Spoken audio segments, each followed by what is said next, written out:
But I think, you know, what we really need, and this is linking back again to giving what we can, is a culture that really sees the upside of giving. I don't know if anyone saw this today, but today the news was saying that J.K. Rowling has dropped from a billionaire to a millionaire. The Telegraph, bless them, reported that as because of the punitive tax regime in the UK. But in fact, actually, the reason why she's dropped is because of her charitable giving. I think over $100 million that she gave away last year. And this is the quote, I'm not sure when she said this, but it was attributed to her in connection with today's news. You have a moral responsibility when you've been given far more than you need to do wise things with it and give intelligently. I think a very inspiring sentiment from someone who's leading by example in terms of her giving. And I think we need a culture that praises the people who are falling away from being billionaires to millionaires rather than the opposite. But actually, what's interesting is we tend to look at these examples and think, well, that's, you know, that's all well and good. She's incredibly wealthy. But of course, you know, we've seen this huge demand recently through the Occupy movements for justice, through better equality. This idea of we are the 99%. You know, it's ridiculous the amount of benefit that the very rich get in our currently unequal society, and of course that's aimed predominantly within you know, within a country, so you know, in particular a developed country like the US. But actually it's worth remembering that globally we are the 1%, actually, depending on your income level. This is something I grabbed today from globalrichlist.com, which I'm not quite sure how accurate the data is. It claims to be based on sound data, but trying to illustrate, you know, that distribution of wealth globally. And in this case they claim that the top 1% is anyone earning over 48,000 US dollars a year. So, you know, in global terms, we are all in a position to be more like J.K. Rowling. But I would just like to end by saying that giving for me is about much more than money, and at the heart of actual happiness is this idea that we can all play a role in creating a happier world for others. It's not just about what we do financially, it's about how we use our time, it's about how we treat people, it's about how we care for others, it's how we behave as parents to our children, how we treat our colleagues at work, how we behave to the people we meet on the street. This, of course, was the people in, I think, in Clapham Junction who came together the day after the riots to unite together and give their time and energy rather than their money to help clear up after the riots. But I think, you know, my belief is that not only should we give financially, but actually giving in every aspect of the way we approach our lives is actually the key to a happier and more fulfilling life. So if you'd like to find out more, do come along and visit actionforhappiness.org. Join this movement. There's a huge sort of online social media community coming together around these issues. And I look forward to any questions you may have later on. Thanks so much for listening.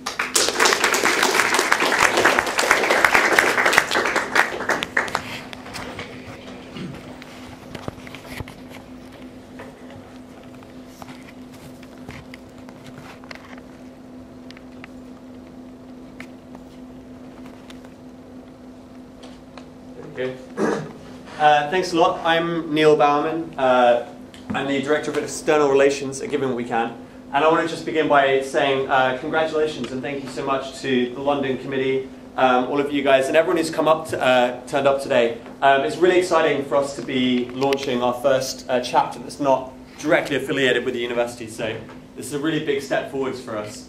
I want to begin today by talking a little bit about different types of charities and how the different types of impact you can have between them. And I'm really excited to be here at Imperial, where SCI is really leading the way. And so I wanted to begin by rather crudely comparing SCI to an apple. So here we have two apples. Imagine that you're in a supermarket for a moment, and one apple is valued at £10. You can buy this apple. And it's grown here in the UK. There's another apple from Burundi, and it's valued at 0.01 pounds, or 1p. Exactly the same type of apple. They're going to taste just as good. And yet you have a choice here as to which apple you want to buy. I'm of course here drawing an analogy to lives and the impact that you can make on people's lives. In the charitable sector, we do have a choice between spending £10 to help someone, or helping someone just as much and spending 1p. So the big claim that I'm opening up today's talk with is that some charities do 1,000 times more to help people with your money than others, at least in terms of their health impacts. Big, bold claim. I hope to justify it over the course of this talk, so let's see if I can pull it off. I want to talk to you about first giving better, giving you some ideas about how we can measure good and the different places we can donate and how to compare them. And then talk about giving more. How much more of a difference can you make by increasing your donations? And then finally about how you guys can get involved here in the London chapter and in the work that Giving What We Can is doing right the way across the Atlantic. So first, giving better. Smallpox. You probably will have heard of it. In the 20th century, all wars, genocides, and political famines killed 188 million people, an awful lot of people. And yet smallpox killed 300 million. And yet, we eradicated it in earlier last century. And in doing so, we've saved about 122 million lives so far. And that number just keeps going up because, yeah, into the future. And to do that, it was incredibly cheap. It cost only $1.4 billion to do, which comes out at about $12 per life saved. This is far cheaper than pretty much any intervention you'll find today, at least that we've found today, to help alleviate poverty. So this is exactly the kind of thing that we want to be funding. But I've been talking about how different charities make different levels of impact. How do we measure that, you know? How many lives can we save? No one's ever really saved a life, have they? Say that I pull you out from under a bus, and yet you go and die on me 30 years later. I haven't actually saved your life at all. I've just extended your life by about 30 years. So we want to count kind of life years, but what about quality of life? That matters too, right? So we want to talk about kind of extending life, but also improvements to happiness, improvements to health. I'm going to be talking here about health because it's something that's easier to measure, but the types of techniques that I'm using here, we want to be applying across different fields. But Alan's here in the audience, SCI, Health Charity, and we've been doing a lot of evaluation of health charities, so that's where I'm going to focus for today. And to do that, I'm going to use what we call the QALY approach, the Quality Adjusted Life Year. So what is a Quality Adjusted Life Year? Well, it takes into account both the quality and quantity of life, and it's what's used in public health all over, especially in the UK. So if this is a person's life, and you've got kind of their quality, this is kind of 100% like a really, really good life, and then you can kind of see it, the length here, kind of tailing off near the end. What we can do is kind of look at the area under the curve. So you can kind of compare two different lives. This is a happier life because it's a higher quality. This is a longer life. And so what the QALY technique does is you just kind of integrate up, or you look at the area of improvement here. And so this is what the NHS does to compare across different interventions that the NHS does to help people's lives. The NHS can't help every single person that walks into a hospital.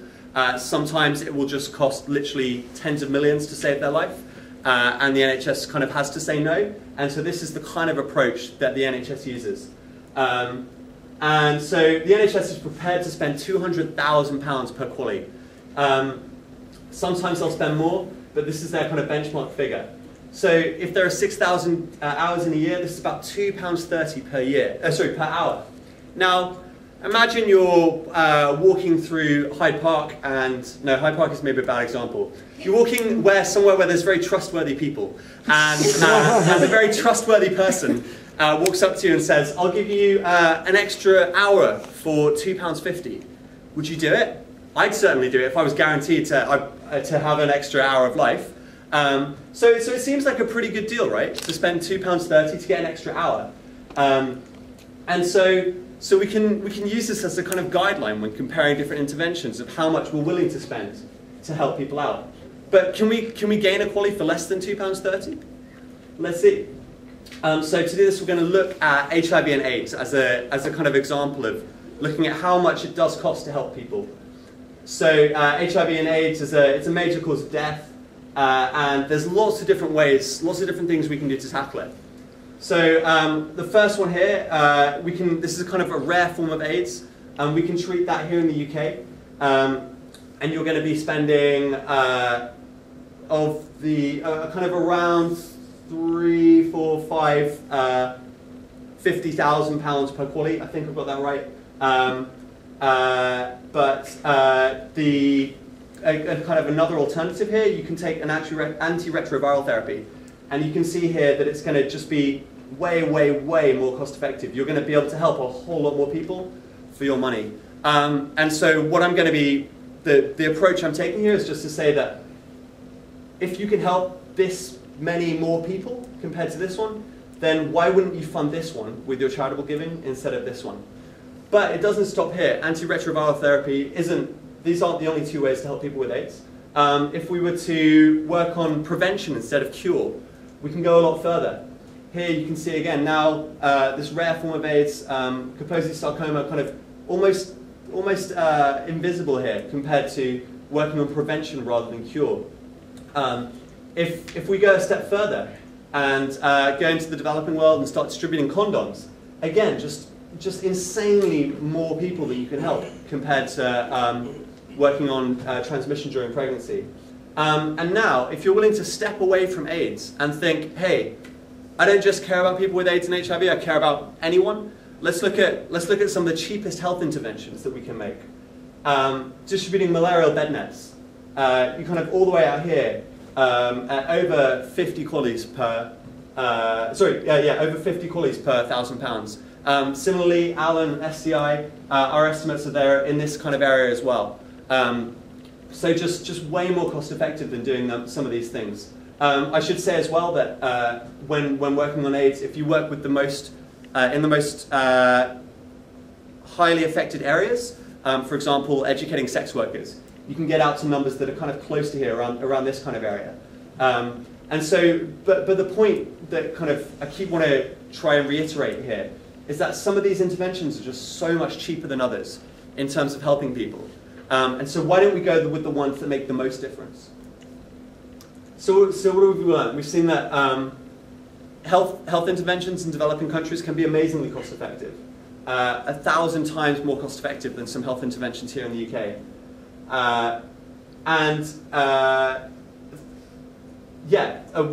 When we said that we thought £2.30 was a good deal, this is 1,000 times better than that. You're now talking about kind of literally pennies, fractions of pennies, to give someone an extra hour of life, which is just incredibly good deal in terms of helping people. So our money can do 1,000 times more good for others than it can do for ourselves.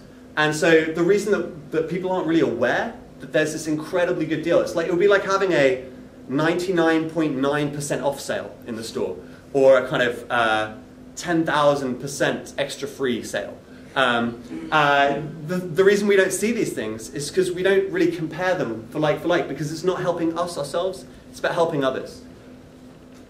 So we've talked a lot about, it's the best deal you've seen in your life. So we've talked a lot about giving better, and now let's talk about giving more. So, as I said before, Giving What We Can is a society for people who donate 10% of their income each year. And what I'm going to show you here today is that if you were to do this, if you were to give away 10% of your income, it's about 5,000 quality adjusted life years that you could save or improve people's quality of life in over your lifetime. So that's equivalent to 50 centuries of full health, or if you're funding SCI, that's actually about 50 millennia of life improved by 10%. It's just an incredible feat that this is something that you could each achieve during your lifetime.